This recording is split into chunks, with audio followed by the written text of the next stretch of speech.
Okay, so we're not far along. I found another little piece. I just want to highlight the bias of this testimony. He's sort of like explaining certain things, certain aspects, but he seems to be just explaining it from a perpetrator's point of view. He's talking about drugs and the link between mental health and also the abuse, but he's only highlighting how bad it is. Now, you take an escape away from someone, and what else are they going to use? This is where suicide comes into play, or violence, back at their partner, to stop the pain that they're going through from the abuse.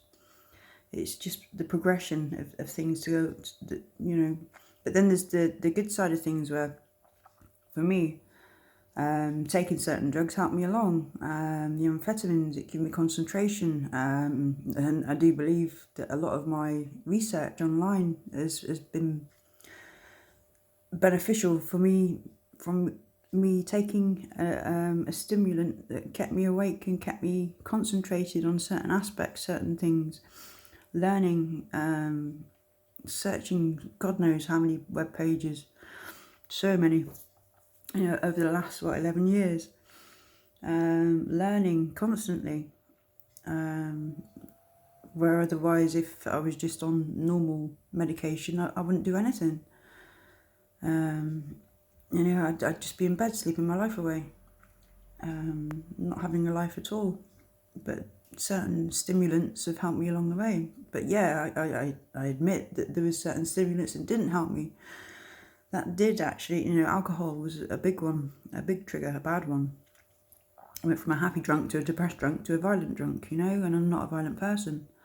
I can be violent, but I am not a violent person. But then I've been pushed to my limits and exploded. You get to that certain stage.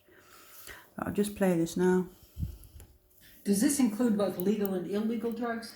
Yes. Put them both together, probably 75%.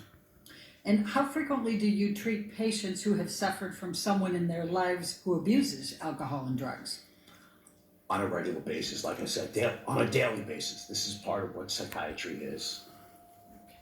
And as part of that treatment of patients who abuse drugs and alcohol, do you evaluate the impact of the abuse on their brains and personal interactions with others? Yes, substance abuse, both in the short term and the long term, can affect the brain in terms of mood, behavior, cognition, meaning attention, concentration, memory, ability to control your behavior. Now I'm going to stop it there because, yeah, it does exactly all of what he's saying. But like I just said before, there's the good aspects and there's the bad aspects. And yeah, we'll just see what he focuses on. As well as your overall level of functioning. It can affect it in the short term, such as alcoholic blackouts. It can affect it by causing stroke, such as stimulants can. And so at the end of the day, it's a rather lengthy list of what substance abuse can do to the human brain. But there we go. None of the beneficial things for like a survivor that's suffering from domestic abuse. It's an escape into into their own world, escape away from it. Somebody like me that's been through that, it can give me confidence to go out and talk to people.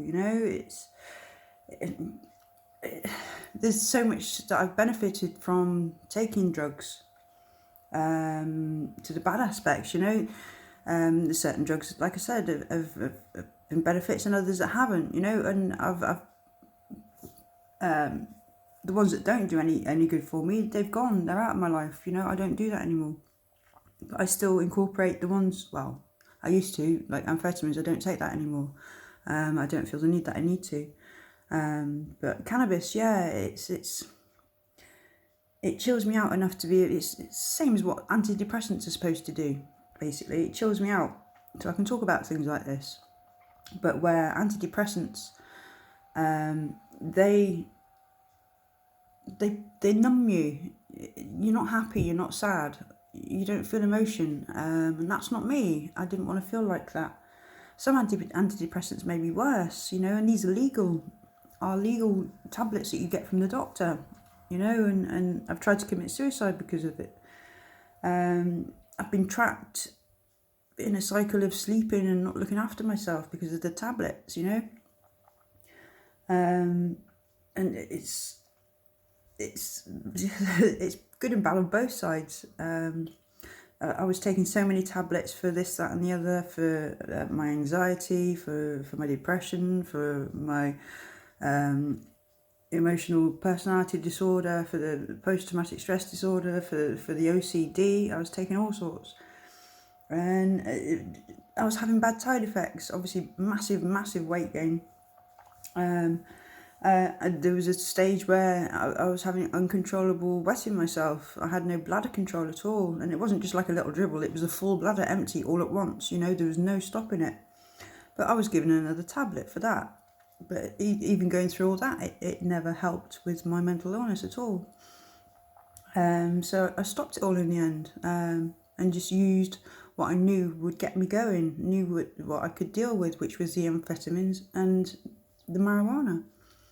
And you know, I've used it through this healing process. It's given me the get up and go, the confidence boost. I mean, there are side effects to it, obviously, you know, there's side effects to any sort of thing like that. But even with legal drugs, there's side effects too. But, you know, I've just got to look at the results of what's happened, you know, where I was to where I am now and what I've used to get along that way. And many people will think it's bad, but yeah, I've used illegal drugs to get me to where I am today. And I'm not guilty of that at all. I don't feel guilty at all.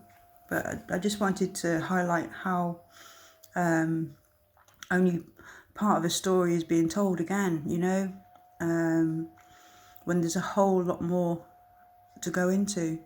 And this chappie should know about all that, you know. This is what he's a specialist in, you know. This is his field, top of his field or whatever.